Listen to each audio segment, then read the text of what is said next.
Welcome, everybody, to this week's episode. I'm joined today by Lucy Alexia Dube. Lucy, you're so welcome. Thank you, Liz. I'm excited to talk to you today and to learn more about your story.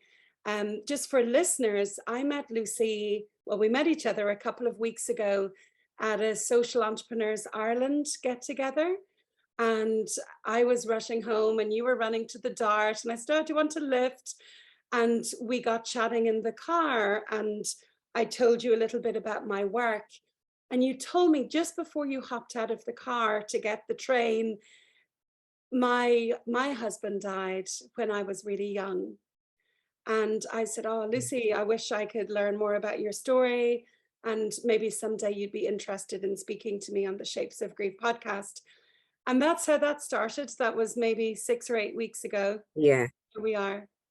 yeah, that's it. So, Lucy, I'm going to take you back to the beginning of your story. You are from Zimbabwe, but you're now Irish, living in County Roscommon, where you've been here for over a decade, living with your family. But your story begins not in County Roscommon in Ireland, it begins in Zimbabwe. Will you tell us a little bit about what life was like for the young adult, Lucy? Yeah, thank you so much, Liz, and hello, listeners. So I met my late husband when I was only 19 and he was 25. And, we were really young and so in love. And obviously we had big plans and all. And at the age of 22, then we welcomed our bundle of joy, my eldest, Paul. He's now 24. So shortly after that, then my husband took ill. Then we got finding out that he had meningitis. So he passed soon after just before I turned 24, and he was 30 years of age. So he was quite young. And I suppose in as much as we came from the same country, Liz, we were of different tribes. And different tribes in Zimbabwe have different cultural differences, and also the way they deal with grief. So as a young Zimbabwean Ndebele woman, it just became apparent that I really wasn't truly accepted into their tribe because they were the Shona tribe, and ideally they would have wanted their son to marry a Shona lady, So there was all this fight then that emerged because of that. And it just really became very obvious that they never really accepted me, but I suppose they had to just pretend for the sake of. It was time for me to mourn him because I had a lot of growing up to do. I had a lot of telling myself that this is it. And now I have to try and fend for myself and my young son. And I had no plans. I had no skills I had been working before, but I'd stopped working to care for him because my husband did so well, So then that changed overnight. I had to go back to full-time employment, and with very little resources, I had to move out because we lived in a family home because their culture detected that as the youngest son in the family out of a family of 7, he had to stay in the family home. So our home was really the family home, and also brought a lot of challenges because it never really felt like my home. I wasn't able to decorate or buy anything that I wanted to make it feel like a part of me because I was restricted. It was their own history in the house, their own memories in the house. So I had very little to do with that. So it just felt sometimes like I was a stranger. So when he passed, there was really no reason for me to live there because it was congested. It was their home, and they were coming to mourn their brother. So in the end, I just felt like a total stranger. So I moved out anyway, went to live with my aunt for a while I tried to navigate what to do next, But it's interesting talking about your son. Did you say his name is Paul? Paul, yeah. Paul, and you said Paul's 24. So that's the age, that's older than you were when you were a bereaved young mother. Yeah. And I could just feel all sorts of things happening inside me when you were describing your situation as a young 23-year-old, thinking, here I am, this is my life. My husband's doing well, we're happy. Here's my beautiful little boy. Not without its challenges. I'm hearing it was difficult in the family home which didn't feel like Mm. your home. And there's all sorts of Mm. cultural implications there, isn't Yeah. there?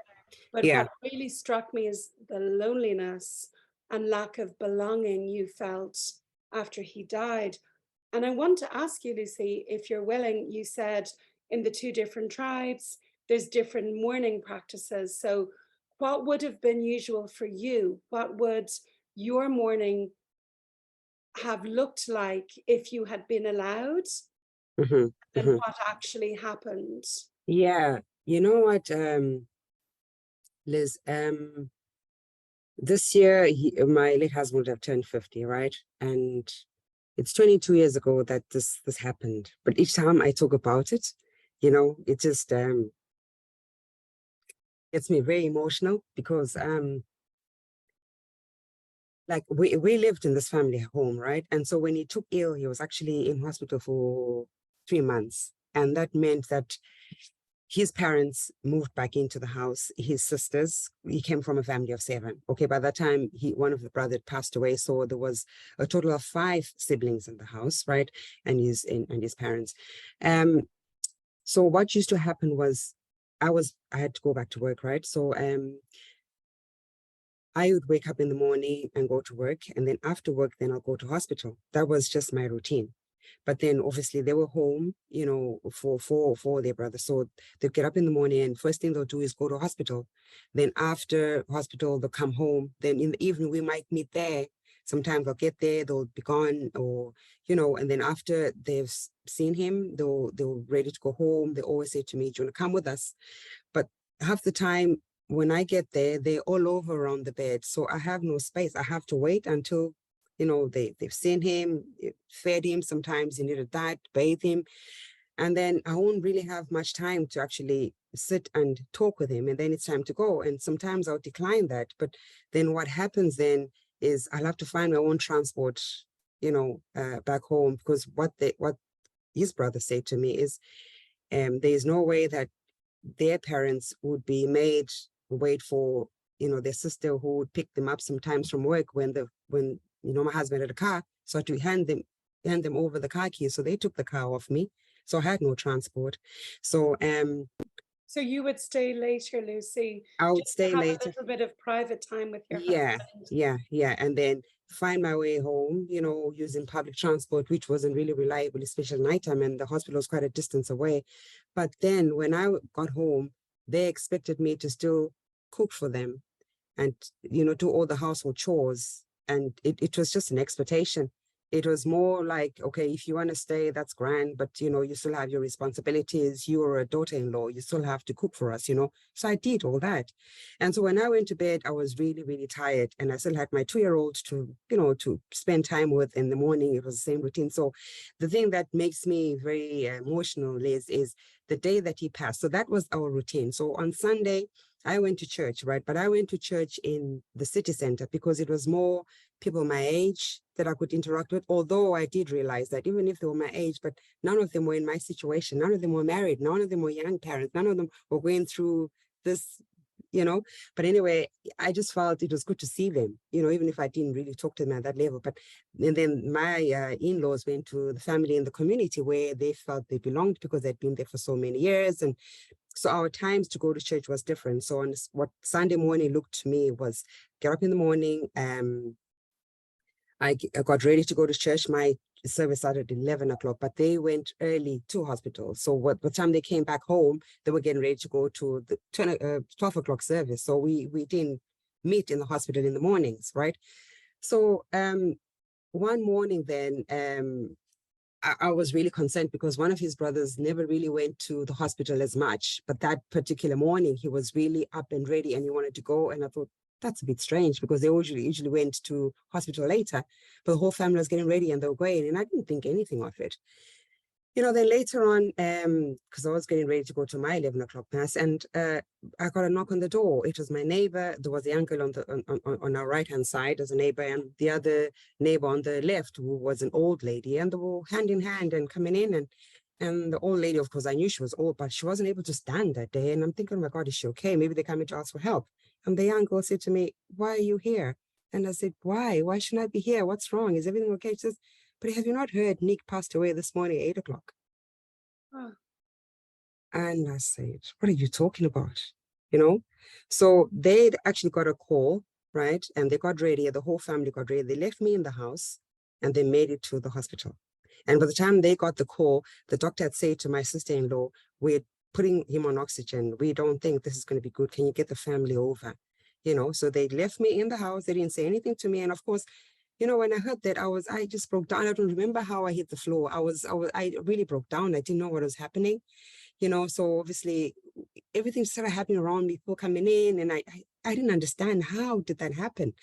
And obviously it took me a few months, Liz, to realize this is what happened, because I didn't know that day I didn't know they knew. I didn't know, you know. And so just because they just didn't accept me as their own, you know, they just felt, even at the time where I needed that closure for myself, for my son, they deprived me of that, which it took me a long time to mourn, took me a long time to grieve, because I had no closure. I don't know if I was there, what would he have wanted to say? And so obviously that was September, and he passed away September the 9th and buried September 11th. That's when we laid him to rest. So that's September 11th to me. It's just a reminder. Anyway, so going fast forward then October, and I've gone back to work, and some of the girls that I work with say to me, you're always going home after work. Come on. You know, we have a place there. We want you to go and see it was something like a wedding, engagement, something, you know, come on, we go together. So I went over there, and then I met one of the nurses who so happened to be my late husband's friend's sister, right? And she always was nice. And I saw her from a distance, and I was smiling walking towards her. But she had this look on her face, you know, of really concern. And when I got to her and I said, are you okay? What's wrong? She says to me, what happened to you that day? I said, what day? She says, I specifically spoke to your sister-in-law and I told her to let you know to come to the hospital, bring your son if you could, the day that your husband passed away. And I said, no, I wasn't told that. She says, no, but we did, you know? And I said, so what happened when they got there then? Because when I was not there, what did you all try and do to make sure that, you know, I was brought in ASAP? Because surely if, you know, it was important for me to be there. If you realize that I wasn't there and you know I was there all the time, why didn't you make an arrangement for me to be called at that time and be told to come in? She says, we had to stop because your father-in-law said to us that they have nothing to do with people from my tribe. That was his response, you know. So she says, when we heard that, because we couldn't go against his will, we had no power, we just had to let it be. So, you know, it took me a while, Liz, to recover from that, because I think for me to mourn at a young age like that, my healing should have come from that day, that closure, that I would have told myself, I've done everything I could for Nick. You know, I was there all the time, in the hard times, in the happy times, I was there. And, you know, that was his final resting place. And I was just, you know, going to be okay with it. But I don't know what questions he had, or if he looked around and he didn't see me, he didn't see his son. What did he think? You know, it took me a while. I was really angry, really, really, really angry, because I thought, how dare they? How dare they? Everything I was expected to do as a daughter-in-law, I did. I'll go down on my knees and serve them. I'll cook for them. I'll wash them. I'll do, you know, look after them which is financially. culturally expected, Yeah, right? In culturally, I Zimbabwe. never disobeyed them at all. But When you then, said earlier that being the youngest son, he got the house, but yeah, what you meant is they're there to, you and him were expected to take care of take the care of the home and the house. parents, and Yeah. yeah, Yeah, exactly. And he was the breadwinner in the family, even if he was the sixth born child out of seven, so yeah. second last, but because he was the last of the sons, and he did so well, more than everyone else in the family. So that breadwinner was bestowed upon them. So he was responsible for the family. And I have you know, Liz, that in their culture, like he passed away, so that meant that everything that he owned belonged to them. So my son walked out of that house with only the clothes that I had and my clothes in my bags. That's all. We're not allowed to take anything. Even the bed we slept on, they took away from me. So I really started from scratch, because that's their culture. You know, it's good. Was that shocking to you, Lucy, You or know did what? you understand this is what happens in this Yeah. culture, or did it feel like a wrongdoing? You know, I just felt it was wrong, but I can't say I'm shocked because even right now as I speak, it is happening because that's their culture. It Yeah. just takes someone from that one family to say it's not going to happen. But if you have the whole family agreeing to that, you know, and my father-in-law would have been feared in the community, very high respect, very highly respected, and even some of the friends who were default because they were Nick's friends, and I thought they would have my back. God forbid something should go wrong, you know, because I mean, there is that realization when someone is ill that you think, what if, and you say, what am I going to do? And you start thinking about all the people that you think, you know, you could fall on for support. They just disappeared, Liz, like literally disappeared because they were my friends because of Nick. And when the family stepped in and said, we are taking over, we want this, we want that, you know, they didn't want to disrespect Nick's family. So I found like a year before Nick passed, my son was turning 1. It was a big, massive party. We had a barbecue that lasted 2 o'clock in the morning. You know, fast forward a year later, that Nick's gone, and there's absolutely not a single person that could look and say that's my friend. It was really strange, but So you, you know, it's I'm trying to get my head around it, Lucy, and what I'm just primarily feeling is so much compassion. You were a kid, you were working, you were raising a child, you were attending to a really sick husband, and then I mean that's already enough. That's yeah, already enough. But yeah, then essentially you were ostracized from your family, yeah. from, you know, simply because you were from the wrong tribe. Tribe. um, and and it's also not explicit. It's all done. It's undercurrents. It's sort of what we Yeah, would call ghosting, I suppose. yeah, Nowadays, you know, yeah, we're pushing her out, but we're not telling her. yeah, And what that must have done to your young, grieving, exhausted mind. yeah, What's going on here? I don't understand this, and yeah. what's happening. And I can only imagine that you must have felt like you were going crazy in a situation like that. Oh, absolutely, yes. Because like my colleagues, the people that I worked with that time, they were really, really supportive. I mean, Good. Nick was laid to rest in a very remote area where there would have been a family farm, shall we say. And they actually got vehicles to support some of the people that wanted to travel to be with me. And on that day, the day that Nick was laid to rest, my grandfather got up and spoke about he spoke about Nick's obituary, and all he said was, my son was a hard worker. Some of the few words I remember was a very hardworking young man, a very brave young man, and he is survived by his son. He never mentioned me. In front of my colleagues, in front of my family, I was not existent. So Nick just had the son. And you know, when I heard that, Liz, I thought that's okay. You know, that's how you feel. You know, I don't exist anymore. I suppose that process started from there to say, I'm going to be as eliminated as possible so that I don't claim anything. And I wasn't looking to claim or seek anything. For me, my love for Nick was enough. You know, I knew that love and I was happy we had a son together. I had to just pick up the pieces and move on and start my own life. But that was just the beginning of them even forging documents to say they are looking after my son and they don't know where I was, you know. And it really made me so angry. Like how desperate can one be? Mm. So it was just a whirlwind, Nick, Liz. It really was. And but So they ostracized you. They prevented you from being with Nick as he died. They didn't acknowledge you at his funeral, and then it's clear that their next goal is to get the child. yeah, yeah, So it at was. what point did you leave? What happened next? Is that Okay. why you Yeah. left Zimbabwe? That's why I left Zimbabwe. So what happened then, Liz, was obviously like Nick had this family friend of his that his wife worked at the passport office. So I went over to her and I said, I'm trying to get a passport for my son. Okay. Nick and I were not married in the courts. We were married customarily. So I was not sharing his surname. I was still using my maiden name, Yeah. right? So because of that, they needed me to produce his death certificate, right? So that because both our names are on my son's birth cert, that's the only way you could get a passport. But all my documentation were taken away by Nick's family. My son's birth certificate I did not have. I had to go to the courts to try and fight for me to get back my son's birth certificate. I said, look, keep everything else. Just give me my son's birth certificate because that's got my name on it. It's mine.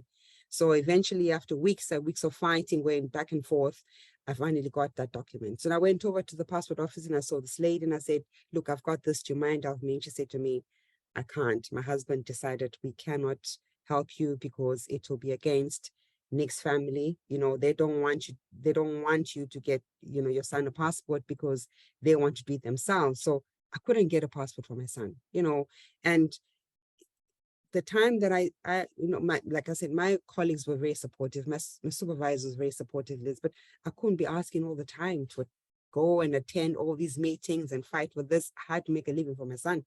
Some of the fights I just let go, Were you scared, Lucy? I was hurt. Because Nick was such a gentle soul. He could have done anything for anybody. And I don't think he anticipated that things could get this bad. And I know that you would have taken care of anyone's child, but here he was, his child was now, in this mess. I don't know. For me, I just thought if you're out there, if you're watching Nick, whatever you're going through, what are you doing about this? It's not supposed to happen this way. So I was Did you feel distraught. angry with Nick for dying? I did. I just thought, even not for that, Liz, because all the time when I fought with him, it just to do around the business of why we're staying in this home. Because had we had a place of our own, I would have had more structure. I would have had a foundation to stand on, But now it's a family home. I have no say, so they walk in and do whatever they want, So I blamed him for that. That you should have been strong enough to say, culture, no culture. I want the best for my family, and that didn't happen that way. So in the end, I had to try and get my family in South Africa to try and help me bring my son, because I moved over to South Africa to try a new life for myself. Things were really difficult on my own, in Zimbabwe, and I could see that things were really getting so bad. Yeah. So I eventually moved to South Africa, and my family helped me a lot. And when my mother-in-law and my father-in-law found out that was the case, they reported me to organization. Anyway, it's got to do with trafficking. So I got a call one day and I was told that you've been in charge of trafficking. You took a child out of the country with obviously no documentation, because there's no system, not there in the system that actually has a valid document to travel. And so this guy was just making a follow-up call, and he was going to call me with more information. So I was shocked when I got that call, Liz. But when he called me about maybe 3 weeks later, I was ready for him, And I said to him, so what would you rather? That I bring my son back to be taken care of by his grandmother and grandfather when I am still alive? I said, I have not failed to look after him. The reason why I had to bring him out of the country the way I did is because I couldn't get the documents from them to help me get a proper passport. So from that day, he never called me back again. So I don't know what the result of that was, but I had to just say to him the way it was. So yeah, they did try to get him back and, raise him as their own without me being there. But that's one thing I wasn't going to give up on. Yeah. Yeah. So when did you decide to come to Ireland, Lucy? So I came to Ireland in 2010, September 1st, 2010. Yeah. And what was your motivation for coming to Ireland? Okay, so when I moved to South Africa in 2003, right, and then I met someone in 2007, and everything was okay. Actually, 2006, everything was okay. And I suppose it took me a while, Liz, to actually meet someone and be confident in, giving relationships a try, because I was really hurt. I was really You've taken been aback burned by. badly. Yeah.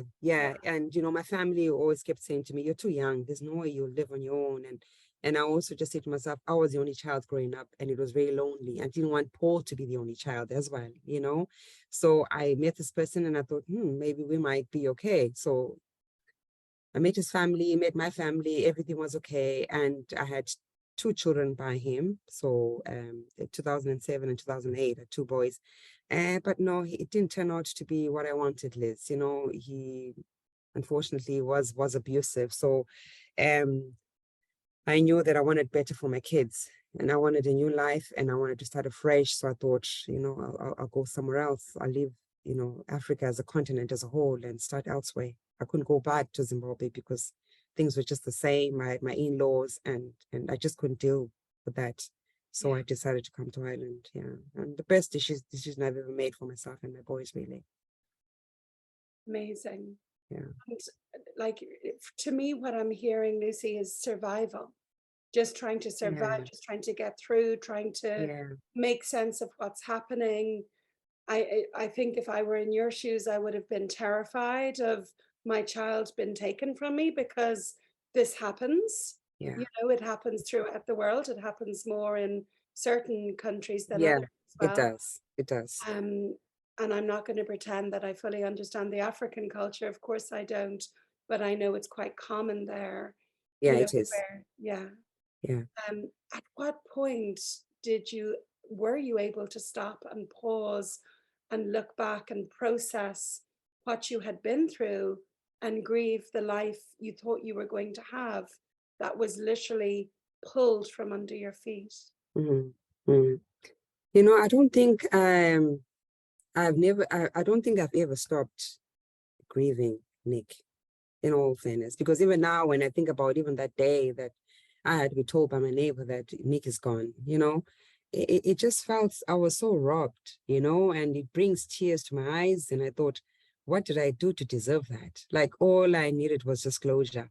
There were times there that they would really show me that I didn't belong there, like totally isolate me in the same house. And I didn't want to leave that time because Nick was in hospital.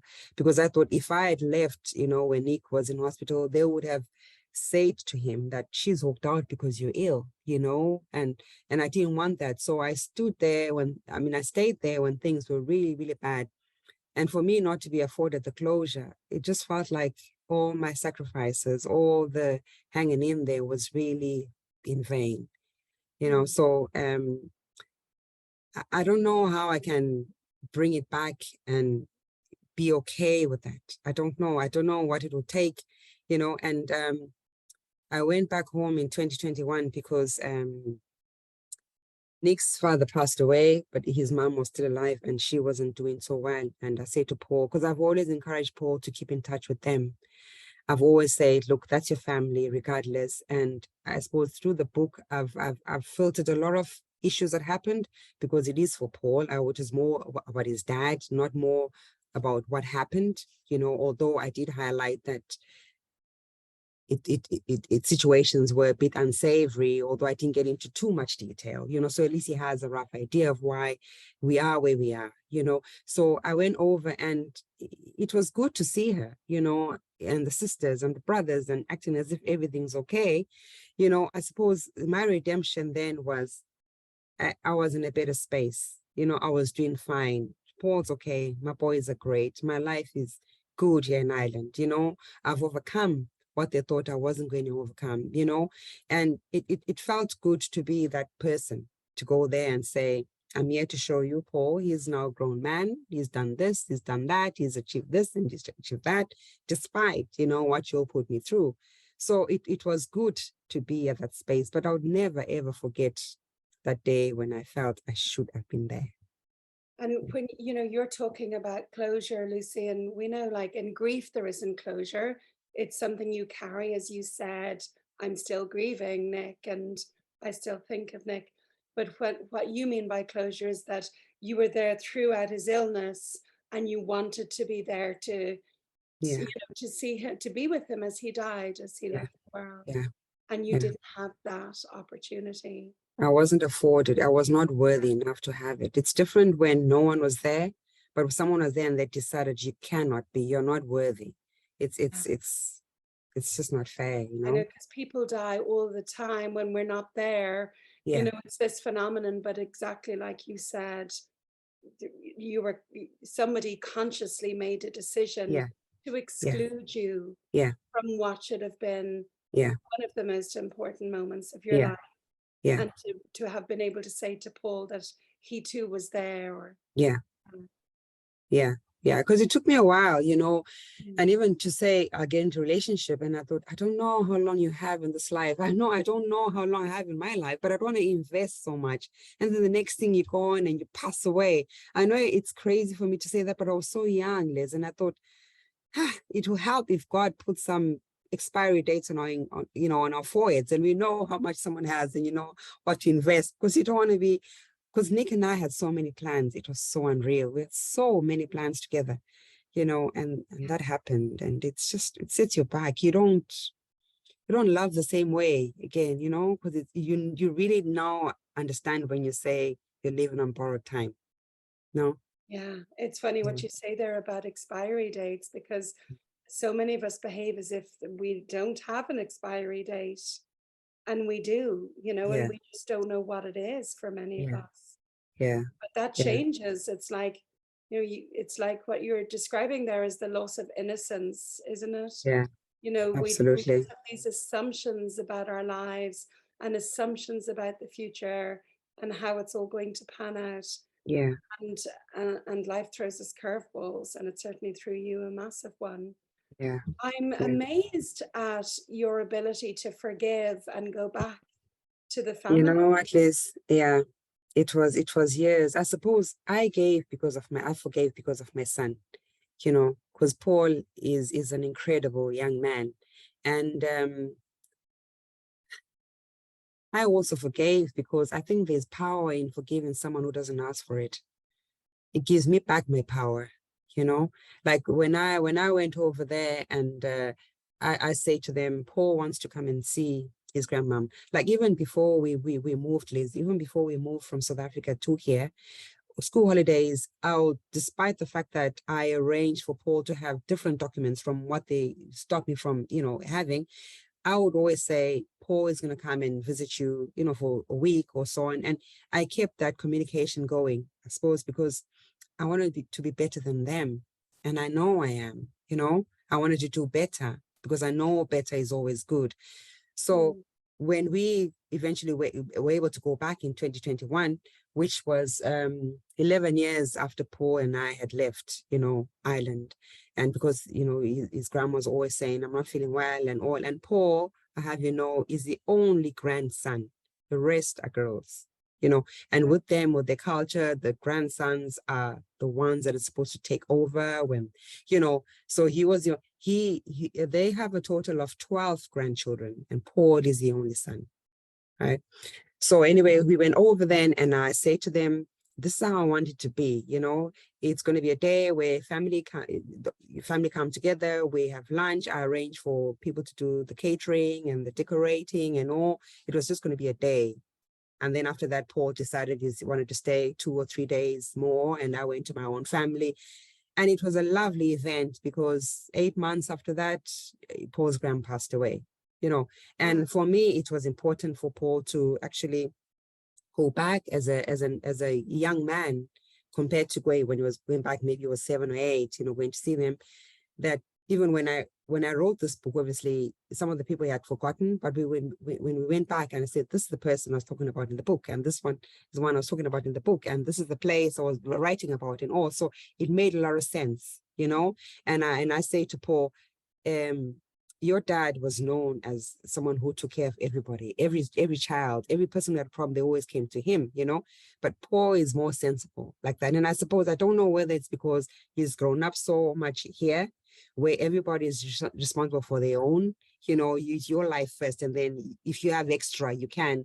Whereas in the African culture, where his dad would have come from, it's more like it's bestowed upon you to take care. Even if you don't have much yourself, you kill yourself to get it for someone else, and your whole life could be, because so many times the sisters will come and say, oh, we don't have this. And I'm thinking, but you're married. You have your own family. Why are you coming to my husband, ask for this? And he never said no. Lizzie never said no. But my Paul is sensible. He's very different from Nick. He's generous, all right, but he's sensible in the sense that he knows he has his whole life ahead of him. He has so many plans that he needs to put in place before he decides to send money to whoever is calling him for money in Africa. He'll say to them, I still have so much to do. And I praise God for that, you The know? cultural expectations are quite extraordinary, aren't Oh, they? oh, Um, oh. Yeah. It's So interesting on the totally. grief part as well, Lucy. I had a lovely meeting last week. I spent a day with an American woman, a young American woman who's on a fellowship, Hmm. and she won $40,000 to travel throughout the world learning about grief Hmm. customs, mourning customs in Hmm. lots of different countries. And Hmm. um, actually, she's going to do a presentation for my training program on Okay. cultural differences in grief and mourning, and Yeah. why, our Western idea is very quite fixed, Hmm. and how we just have to be flexible when we're thinking about other people from different cultures and Hmm. how they mourn and what's normal in other cultures. But Hmm. she said she spent time in, well, she was in New Zealand and Dubai and Senegal and Belgium and Hmm. Ireland. She's doing some work with me when she's here. But she said in Senegal, it was really interesting that, and we would consider it heartbreaking, but they called, after a baby dies, they call the mother 3 days later. And if the woman is still crying, then there's a problem with her grief. So they're in Senegal, they're apparently women, might lose several babies or several children over the course of their lifetime. They don't have the luxury of mourning for a prolonged period of time. So culturally, it's, you go through your customs for a few days and then it's get over, move Get on, over it. Move on. Yeah. very different to how we would view grief in Western culture. And I'm Mm. just wondering, in Zimbabwe, what should it have been like for you? Yeah. Yeah. You know what? I don't know, Liz, because I think if Nick and I had our own place, people would have felt free to come in and out as they wished, you know?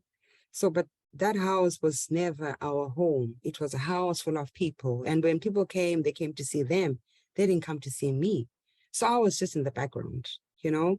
So, and I remember even the day that that Sunday evening when we had to prepare for people to come in for the prayers in the evening, I had to sit, like we had to remove all the furniture in the living room to make space for people to sit around, to sit on the floor.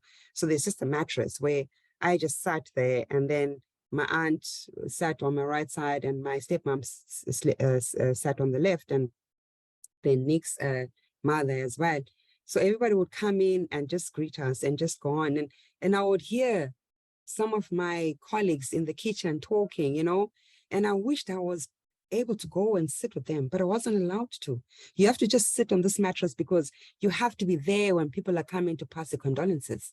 You just have to sit there, and you only get up to go to the bathroom and you sleep on that mattress, and uh, I don't know. I don't know, Very Liz. controlled, so you're not able to just move your body and No, oh no. wail with your grief, You or are in you're in mourning, and I'll tell you what as well, because so when Nick was really, really ill, his doctor was really good, right? And the only reason why I suppose he wasn't able to reach me that day is because my phone defaulted, malfunctions. I didn't have a phone. So the only communication was my sister-in-law. So anyway, prior to that, so he was really good. And he said to me, uh, I know finances with the family and everything could be difficult, but Nick has this account and I could give you power over it. And I said, that's fine. So I went and I spoke to Nick's brother and I said, Nick's finances, the doctors want to give me power because in case Nick needs medication that I need to get. And he says, okay, we have to have a family meeting. Of course, we had to have a family meeting. And the father said, it's fine. You can sign, but we want every receipt. I said, no problem. So each time Nick needed medication or anything in the hospital, I'd go and buy and come home, sit with them and say, there's a receipt, and they'll file it away, right? So Nick passed away on a Sunday. And the brother, my brother-in-law said to me, we need to go to the bank and withdraw all of Nick's money, because once they get to know that he's passed away, they're going to freeze that money and there won't be any money to even bury him. And I was like, okay. This is something I'm being told on a Sunday evening after being told that your husband is gone. And I said, okay. So in the morning, because I had to automatically just wear black clothing in that Sunday. But in the morning, we had to go to the bank. And you should know at this stage, because of the duration that Nick has been in hospital and the number of times I needed to go in and buy something, I'd now built a relationship with the manager in the bank. She was a lovely lady, very lovely. Each time I came in, she'll say, come on, come on. I think if I go back now, Liz, and ask about her and be told that, no, she wasn't there, I would believe, because it was more like she was only there just for me. She's the only person I go there and talk to without being judged, without being this expectation of you're a daughter-in-law. I spoke to her freely. She always offered me a cup of tea and would sit and she asked me, how are you doing? How are you holding up? You know, genuinely asking Power that. of someone just being present Yes. to you and Yes. kind. Yeah. You know, so each time, even if I knew that going to the bank meant what would have tried had failed, we need money to try something else. But I look forward to going to the bank to see her, to sit and talk to her. Because even my family, I never spoke to them the way I spoke to her.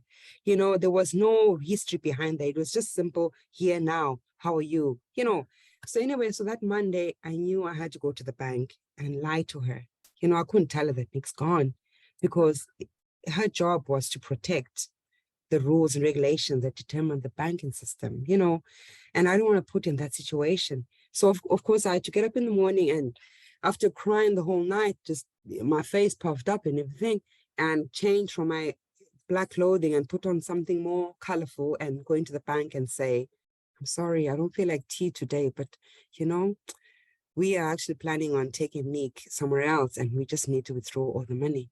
You know, there was no time for pet talk because I was just going to break down. And she was so good to me. I felt so bad to lie to her, but I had no choice, Liz, because in the car, my brother-in-law was waiting for the money.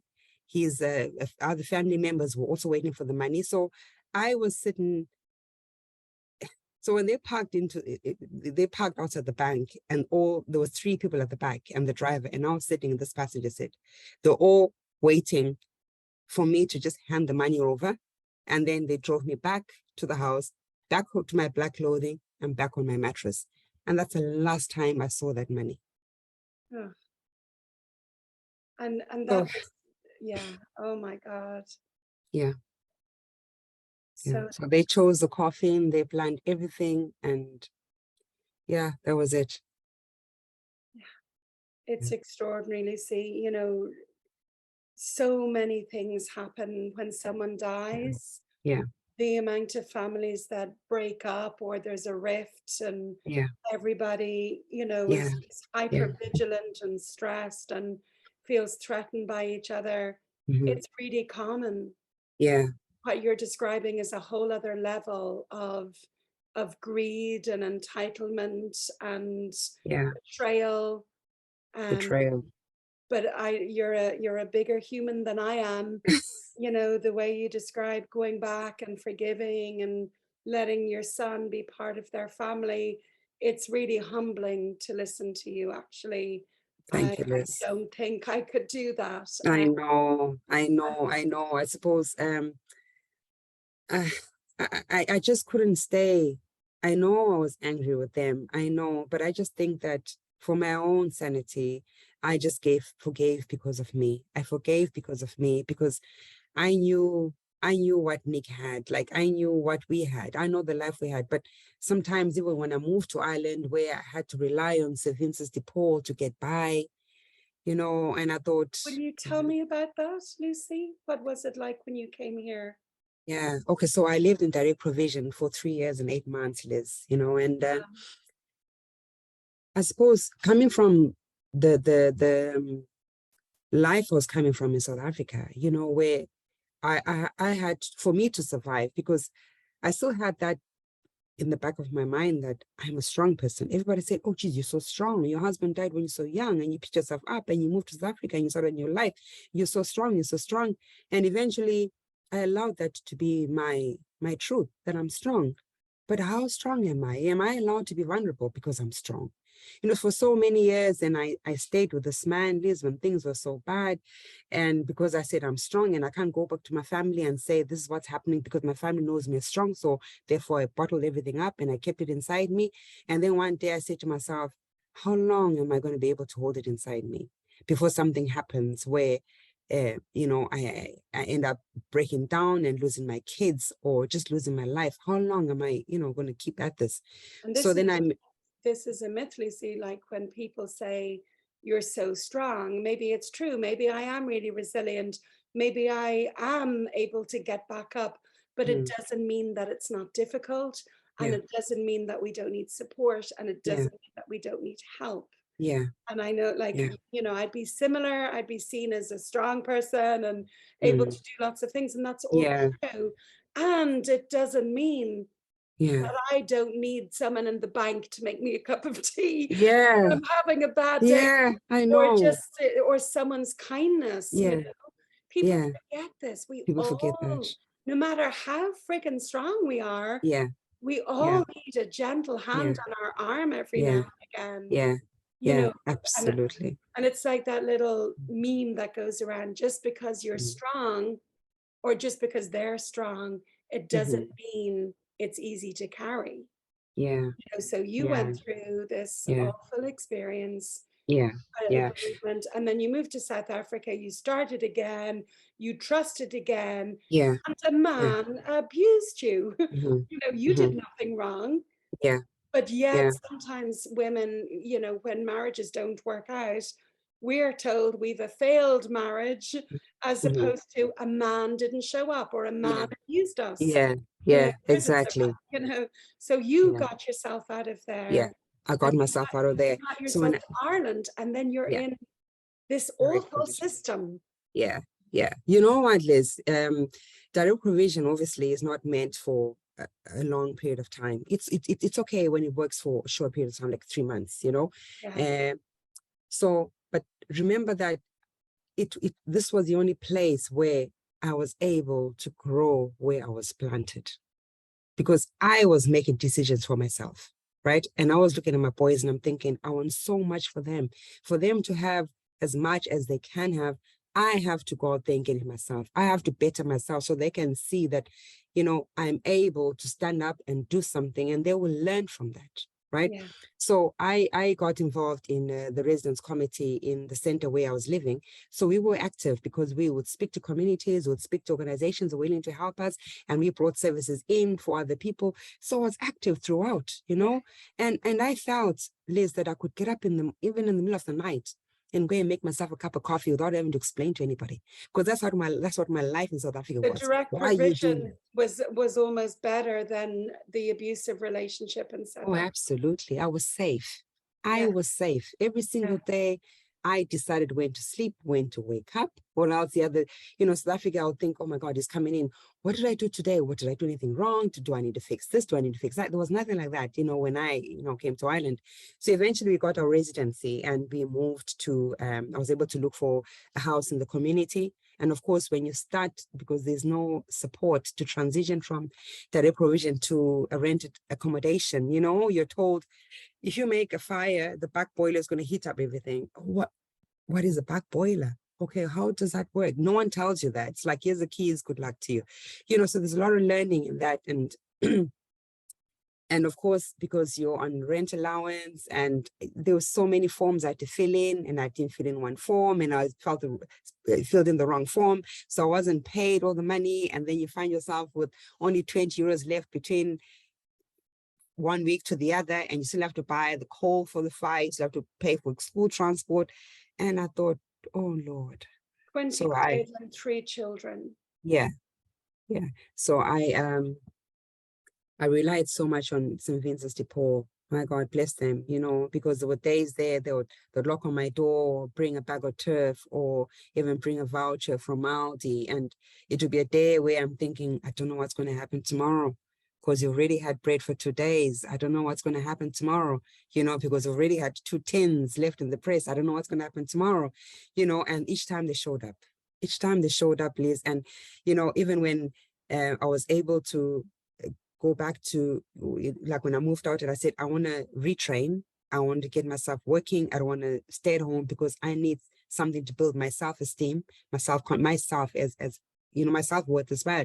And everybody kept saying to me, but you can stay at home and look after your kids. Why do you have to be getting up in the morning and driving this? And I said, you know what? it's my responsibility, to look after myself. I am not disabled. I'm able to do, courses and go and get myself a job and be fully employed, because thank God, because the courses I did with FAST were able to pay for childcare, Liz. So it meant really there was no restriction on my part. And that is the reason why I wouldn't take up those courses, to build myself up. So I did that and I never looked back. And today I'm working for Brothers of Charity, and I've been working there for the last 5 years, and it's really been fruitful for me, and I don't regret it. My What do you children have do there? known that. What do you do Sorry, there, Lucy? What do you do with the Brothers I'm of Charity? a community connector. So I work with adults in residential care, and some of them in day service. Day service will be more able to go out in the community, and they do everything really that you and I are able to do. So it's really rewarding and it's really good. And people say, oh, you do so much, but I'm thinking every single piece of activity or job I do or part that I play, it provides a respite, I suppose, from the other, so that it allows me to have this varied life that I live, that I'm doing so many things differently. And my life is not boring then. So yeah, hail to St. Vincent de Paul, Liz, because they really came through. As a single parent, sometimes you do go through a lot and finances don't add up, but one thing for sure, that you'll never go a day in Ireland without any food. That's true. Yeah, that's Yeah, amazing.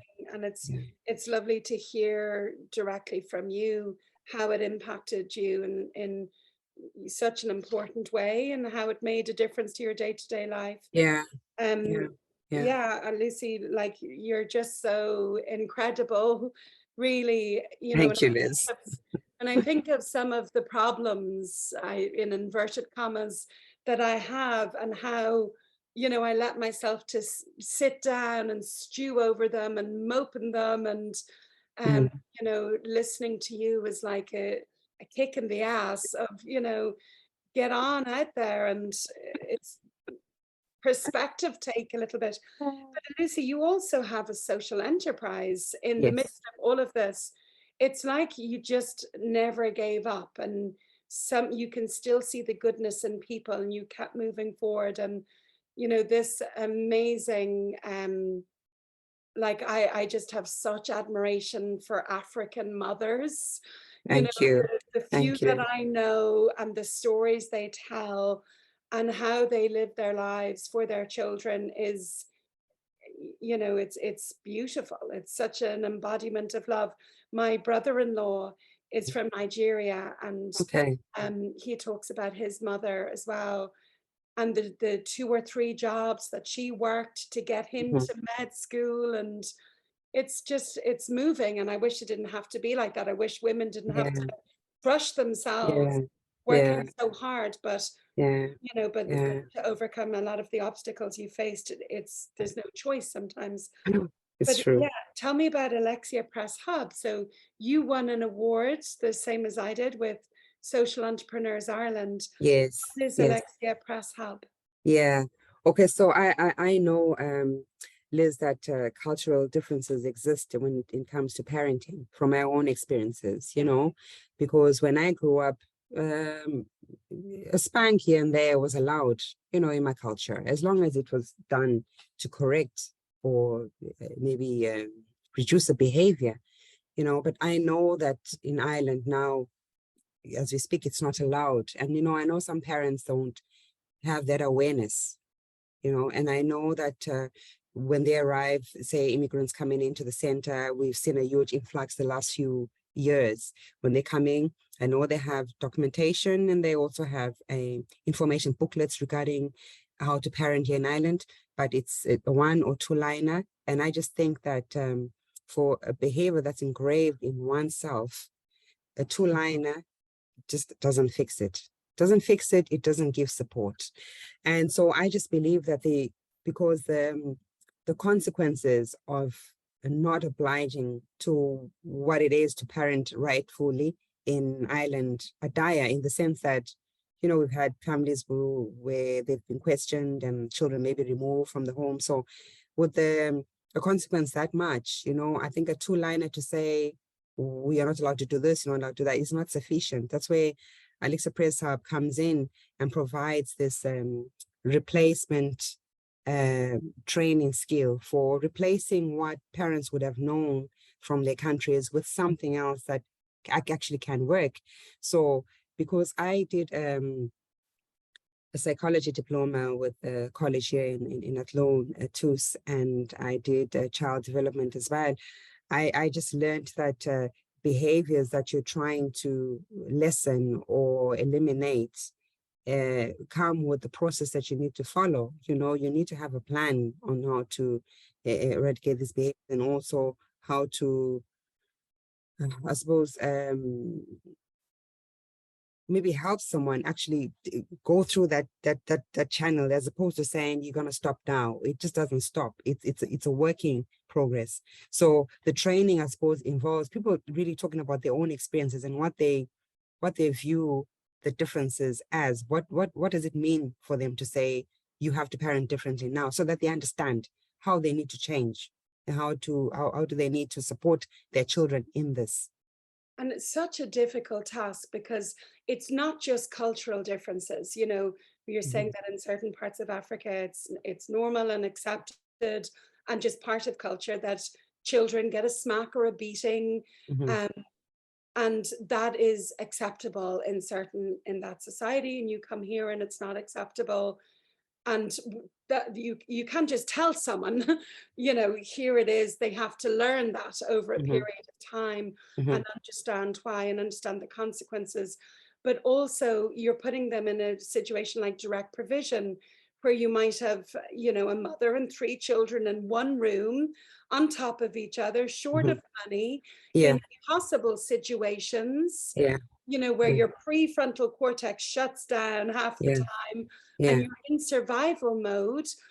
Some child is shouting at you, you know, the pressure, I can only imagine, to have to breathe through that and behave differently.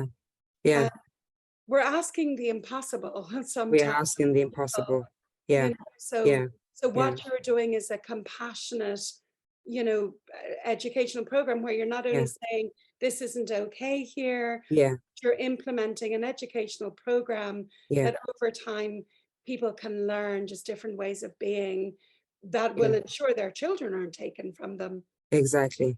Yeah, exactly. So the functional replacement skill, Liz, where even the parents get to know that there is a better way.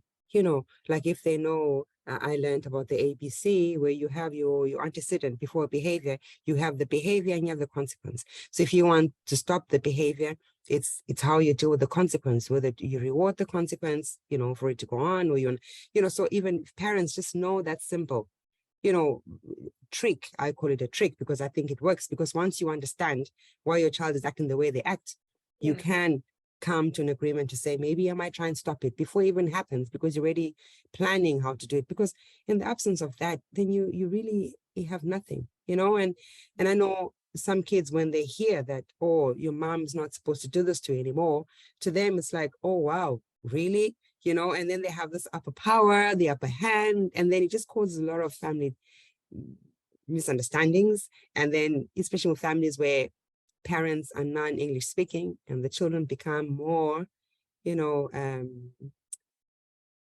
able to speak more than they can. I mean, sorry, able to communicate in the English language more than the parents can. Then there is this maybe exchange of power in that sense, and then it affects the parenting roles, because that's not how it is in our culture, you know. So it's a lot of adjusting and acculturation and taking in a lot of things that you don't just are able to do it just by being told you can't do it.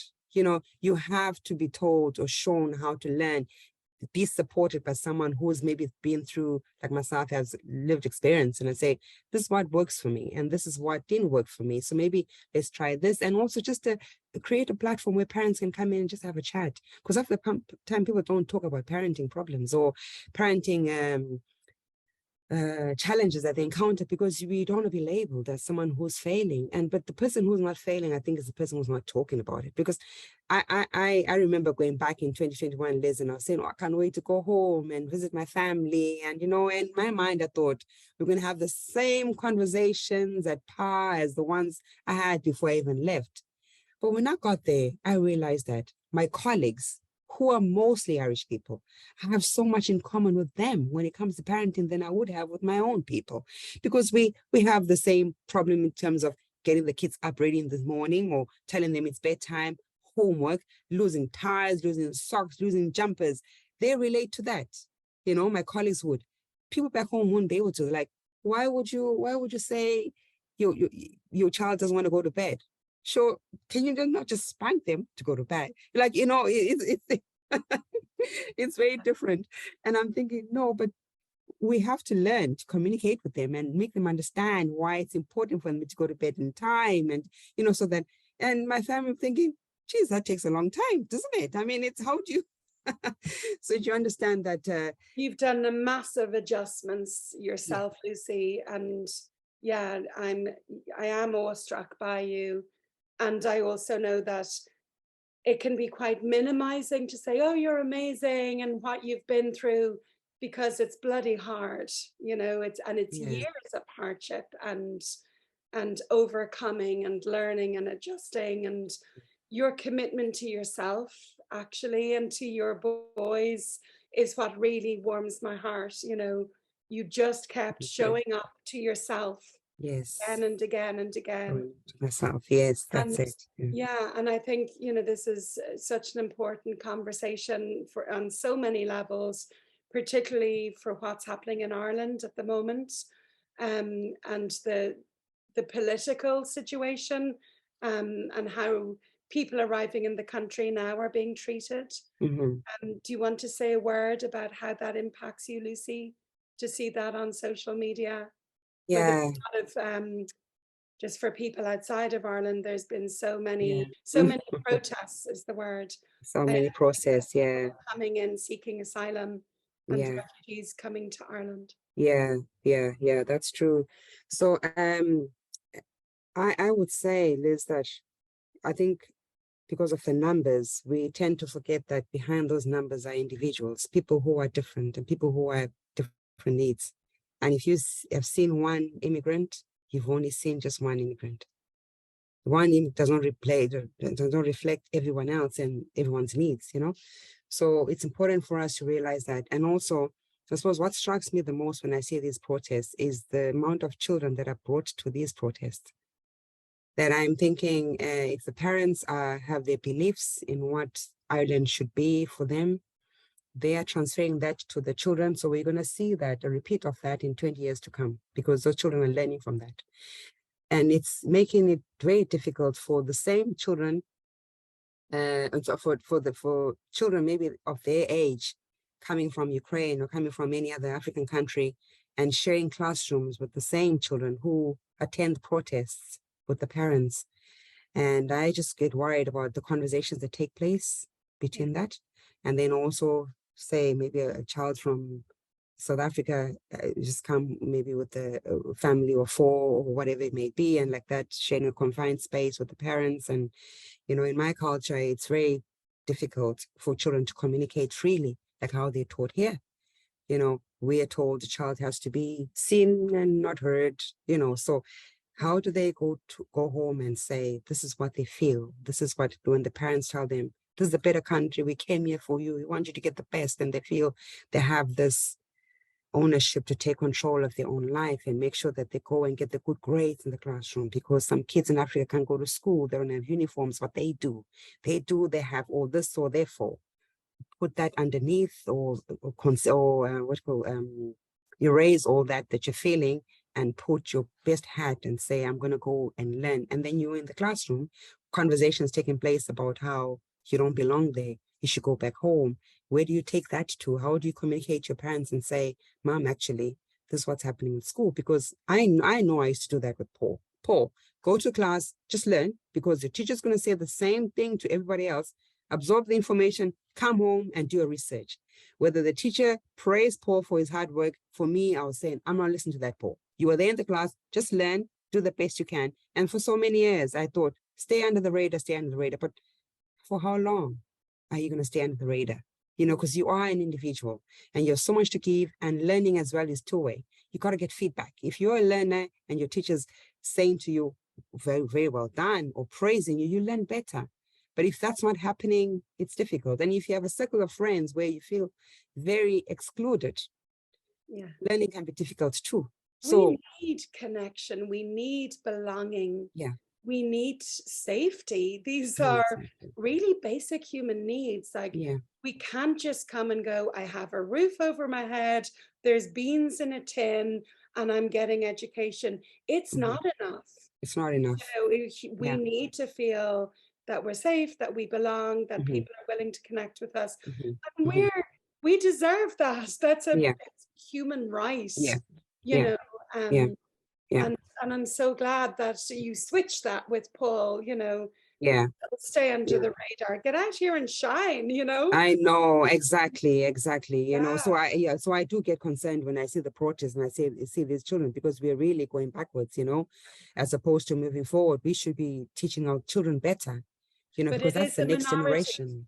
And it is really important that all of us go, this is a minority. I mean, at the moment, there's so much transphobia and so much homophobia and so much racism. And, you know, it's like the world goes through cycles of awfulness.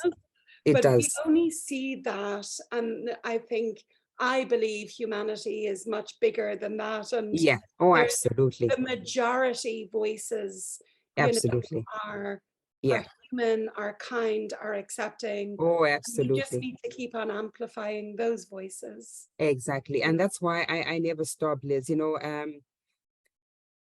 the gentleman I met at the airport on the 1st of September 2010, his name is Declan Finney. I never forgot him, because when I got to the airport with my boys after being on a 19-hour flight from South Africa, you know, I'd said goodbye to my family, and I'd said goodbye to this man who was the father to my kids. For me, that's all he really was then.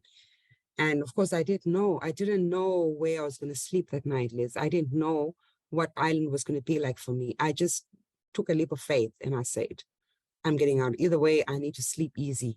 I need to be safe. So I did that. And Sean and Shane were both in diapers, you know, when I came to the airport. Paul was only 11 years old. So I never forget the gentleman who I got to the counter and I said, I'm here. I'd come from South Africa and I'm seeking asylum. And he said, okay. He just put the closed sign after me to say no one else should queue behind me, because he probably knew it was going to be a long process. And he asked for all my documentation. He asked me all the questions. I answered, and he said, it's so much easier to deal with you because at least you have English, so we don't need a translator. And halfway through, one of my boys wanted to use the bathroom, and he said, don't worry, I'll take him, you know. And he explained to me every single stage. Okay, this is what you do, and this is what's going to happen, and all. And he was so kind. And I don't know whether because I told myself, for me to survive the way I'd survived, because I had so much hatred for this guy, but I didn't want to show it, you know. And I just had to put on a front or live in numbness. That when someone eventually said to me, how are you? I didn't know whether to break down or to take it as really, really, I matter, and someone is asking about me and how I'm feeling, you know. So I never, ever forgot Declan Finney, ever. And when I wrote my book, Liz, and I looked for him, and I was so happy that he still works at the Dublin airport. And I called and I called a few times, you know, on the landline, and they said, oh, call on Tuesday, call on Wednesday. Eventually I got through to him and I said, I know you don't know me, but I know you. I never forgot you, because I kept all my documentation from the airport and I saw your name and I said, I'm keeping this because one day I'm going to come back and thank you. And I said, I've written a book and I want you to have my first signed copy. And I gave it to him. And I said, it's because of people like you that I have to push myself, because you had faith in me. You gave me a chance. And so because of that chance you gave me, I'm making the most of my life. And I said, I'm not taking for granted because I'm going to meet, and I've met people who are not half as nice. And I know you always say it's your job. No, it is more than your job. There's some people who are given that job and they cannot do it, but you did more than your job. And so, and then when I wanted to launch my book and I invited him, and I didn't think he was going to come because it was the day of the All Island, all the way from Dublin, and he showed up. Oh my God, I'm breaking up here. Yeah. And you It's know, so I moving. remember that morning I had a speech, Liz, you know, because I didn't know Declan was going to show up, but I had a speech. And when I saw him in the room and I said, there's no need for a speech. I said, Declan, you're my speech, you know, and I said, I'm here in this country, myself and my boys. I am here and I have a reason to push myself because you, sir, asked me how I was. That question, how are you? You know, and isn't it ironic that the person who was really running from and all was this man? And here I come to the airport and meet this man, you know, and I'm thinking, God, you're so wonderful, you know. So I kept in touch with Declan, you know, Liz. I didn't want to stalk him either, you know, but, you know, I don't think there's a lot to be said for gratitude. And I never take people like Declan, you know, and all the other Irish people that I've met in my way for granted, you know. And I don't want to take too much of your time, Liz, but I need to share the story though. So anyway, when I started working in healthcare, right, and I was happy to have a job. I really, really was. And I wanted to do the best I can because I knew through the job, I was able to provide for my boys. So I never took it for granted. Every single day, I remember my interview and I showed up, right? And it was my first job in home care, right? And so it's house to house. And I remember going to one house with my manager and we're meeting this elderly lady. She was in her 80s. Her husband was poorly. So I was going to go in and help her get a husband, get ready, you know, in the morning and the afternoon and the evenings. And, you know, when she opened the door, you could see that she hadn't seen anyone like myself. I mean, someone who needs little or no sunscreen, you know, when temperatures are soaring, right? So, but she was a kind lady, really, really kind, you know? And so that moment, Liz, I made a conscious decision and I said, she is probably in the same situation I was when I was 23, minding her husband, you know? I know the emotions. I know when you have to feel vulnerable.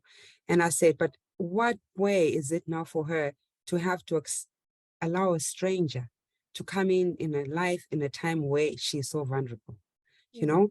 And I said, I want to make sure that after my interaction with her, that I don't become a stranger to her, but instead I want to show her how similar myself and her are, despite where I come from and what our age differences is. And I was there only for 2 weeks because I was covering for a lady who had gone on annual leave from HSC. So I knew I only had 2 weeks to prove to her that, you know what, regardless of what you've heard or seen, you and I have so much in common. So I used to go in every morning and then come back for the lunchtime and come back for the evening. And then one time I noticed when I was driving in outside the door that a curtain, there was a hook missing from one of the curtains. And I walked in and I said, do you mind if I just fix that for you? And she was so happy. And there was several other curtains in the other rooms I'd never been that needed that. I said, you know what? Tomorrow I'll come in early and I'll do this for you. And she was so happy. And then I said, tomorrow I might hoover for you, you know, because that's part of my job, just to be there. No, not only for the husband, because that's what I liked as well. People were only there for Nick, but no one spent time with me because Nick was the one who was ill. How about me? So I'd sit with her and I say, look, I'll hoover for you. I'll dust for you. And then we started talking. And before I knew it, each time I walked in, she had a cup of tea ready for me, you know, because she wanted me to sit and have a cup of tea before we went in to her husband, you know, and I said, thank God you've been selfless because you need to do that, right? And then so a few days before my 2 weeks was up, I said to her, look, you know, in a few days' time, I'll be finished here. So if you want me to do anything at all for you, let me know. Think about it. Give me a list if you have to, but I'll come in, I'll do it for you. And like that, she says, oh, you know, on Fridays, I like going to town with my friend and it's only a day that I get to go out. I said, no problem. I'll come in and I'll stay and you go on. Are you sure? I said, oh, absolutely. So she called the son and the son picked her up and she went to town and she came back. She had her hair done and she looked so lovely, you know. And I said, any day at all. And the son was there. I said, look, any day at all, you want me to come in and stay with your husband? I could do that and you can go. And they were like, really, can you do that? Because we have a family function. I said, any day at all. You know, so even after the 2 weeks, Liz, I still, the family still asked me to come privately just to spend time with her or spend time with the husband while she went away. And so much so that when he got so poorly and he went to hospital, and then, you know, it was his last days, obviously. And she rang me and she said, oh, I don't think, you know, he's going to make it. And we might need to clean the house to bring him back home. And, you know, do you mind? I said, just tell me when. I'll go, you know. So I went over there and I helped him clean the house. He just prepared the living room for him, you know, to come. And during that time, I could never forget, the neighbors were calling all the time. You know, the nosy neighbors, if you will allow me to say that. Oh, wait, when is he coming back? Is he okay? And I said, look, you'll know when you know. You know, I just felt I have to defend this woman, you know, because some people just want to know because they want to spread the word and say, oh, we don't think he's going to make it. They have no right to do that. I mean, that's her life. That's her husband. They would know that when she says that herself, you know, not people to assume that, because as humans, we have this thing of thriving in pain, or when someone is going through, we want to just magnify it. And we don't realize that it's so hurtful, you know. So So I it's was like manning that phone. you were giving her the power that you never had Yeah, when your husband died. yeah, exactly. And giving her the reins and giving her control, Yeah, protecting her yeah, role in yeah, that situation exactly. of her husband's death. Yeah, And yeah. it's interesting, Lucy, because you said earlier, when you talked about Nick's death and you not being there, and you said, how do I go back? How do I fix that? How do I get Mm, closure from that?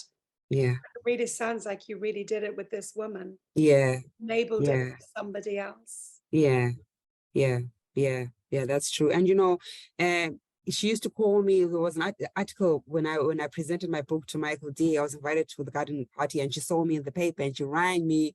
Oh, Lucy, is that you? I saw you in the newspaper, and you look so wonderful. It was so good to get a And call the from her. president. I did, yeah. I was invited to the garden party back in 2019. Yeah. So I presented my book, yeah, to Michael D. and Savina. It was a Amazing. lovely day. Yeah, yeah, it was a lovely day. Amazing. Yeah. Well, Lucy, I look forward to looking to see what you probably be living in Arasanuktaron the next time I look. Um, yeah, listen, what a beautiful conversation. What an amazing story that you have. And Thank you, Liz. thank you so much for sharing it with us. No, thanks, Liz. It was lovely to chat to you. It was so Really. moving. If anyone's looking at this on YouTube, you can see my face is wet, but yeah, I feel really moved and inspired, you know, by all that you've shared, and just that we've all got so much to learn, you know, and Yeah, you yeah. certainly have so much to teach and to inspire other people. Thank And you, Liz. Appreciate it. Really, yeah, really, it was lovely chatting to you. I You hope know. we meet again, Lucy. So Oh, you talked definitely. about your book. Do send me the link and I'll put it in the I podcast will. I description. will. Yeah, yeah, Um, definitely. I will. Yeah. and good luck with Yeah. all your endeavors. Thank you, Liz. Good luck to you. And I mean, I would thank you. love to sit here and chat more, but I have a meeting Yeah, with the Irish Hospice Foundation in I know. minutes, so I better stop now. But yeah, Lucy, you're so inspiring, and actually, maybe you'll come back on Shapes of Grief someday to talk about your experience in direct provision. Yeah. I would be really, really hmm interested to hmm hear that, Oh, yeah. and just Absolutely. to share that with people as well. Yeah. Yeah, Absolutely. Absolutely. Liz, thank you so much. It was really good to chat to you. be in touch, Lucy. Yeah. Thank you. Mind yourself. Thank you. Bye-bye. Goodbye.